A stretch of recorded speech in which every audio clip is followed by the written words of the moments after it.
मराठी, तुमचा विश्वास आमची ताकद. सत्ताधाऱ्यांचेच आमदार म्हणतात जिल्ह्यात गुन्हेगारांचे राज्य आले आहे, पण जिल्ह्याचे पालकमंत्री म्हणतात सबकुछ ऑल राईट आहे, पोलिसांचे काम भारी आहे. मग प्रश्न असा पडतो, बुलढाण्यातील जनतेनं विश्वास नक्की कोणावर ठेवायचा? एका बाजूला हत्येचे गूढ, दरोडे आणि अवैध धंदे, तर दुसऱ्या बाजूला राजकीय कुरघोडी आणि दांभिक पाठराखण. बुलढाणा जिल्ह्याचा कायदा सुव्यवस्थेचा खेळखंडोबा करणारा लोकप्रिय मराठी न्यूजचा हा खास रिपोर्ट. बुलढाण्यात आज गुन्हेगारांना पोलिसांचा धाक उरलाय की नाही असा प्रश्न निर्माण झालाय. थेट मुख्यमंत्र्यांपर्यंत गेलेले सर कटी लाश प्रकरण असो, ज्यात पोलिसांना अद्याप मृतदेहाची ओळखही पटवता आलेली नाही. काटी गावात दरोडेखोरांच्या झटापटीत रायसिंग सोळंकी या निष्पाप वृद्धाचा झालेला बळी असो, की संग्रामपूरचे सरपंच दीपक उगले यांची आत्महत्या.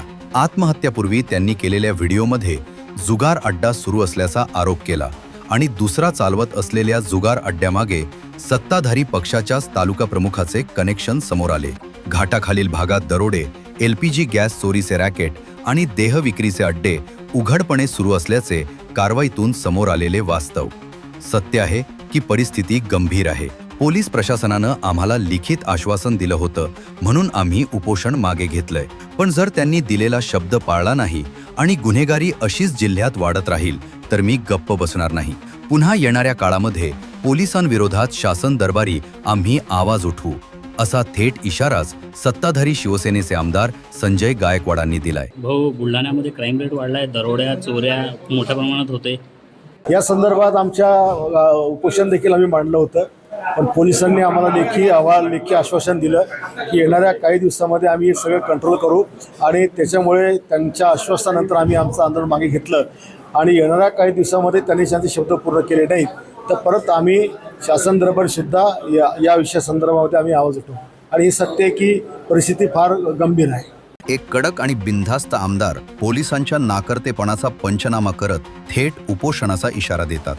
पण दुसरीकडे बुलढाण्यात पाय ठेवताच जिल्ह्याचे पालकमंत्री मकरंद पाटील मात्र या सगळ्या गंभीर वास्तवावर पांघरून घालताना दिसतात.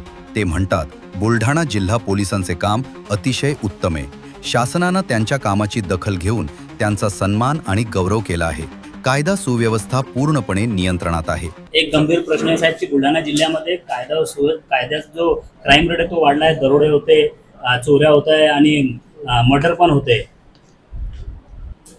हे बघा, मला वाटतं कालच आपल्या बुलढाणा जिल्ह्याला SP आहेत काही बुलढाणा जिल्ह्याला मला एक नोट वाचायला मिळाली. या संदर्भामध्ये आपल्या पोलीस विभागाचं काम हे चांगल्या पद्धतीचं सुरू आहे. या अनुषंगानं काही बाबतीमध्ये सुद्धा आपल्या राज्यामध्ये चांगल्या पद्धतीचं म्हणतोय. म्हणजे पोलीस विभागाचं काम चांगलं असल्यामुळं आपल्या विभागाला बुलढाणा जिल्ह्यातल्या शासनानं गौरव त्या ठिकाणी आपला केलेला आहे. कसं आहे, आता गुन्हे कमी अधिक, परंतु झालेल्या गुन्ह्यांचा तपास, त्याचं रजिस्टर गुन्हा होणे, त्याचा तपास करणे आणि 100% संबंधित गुन्हेगारांवर कारवाई करणे, याबाबत आपला रेशो हा निश्चितपणानं चांगला बुलढाणा.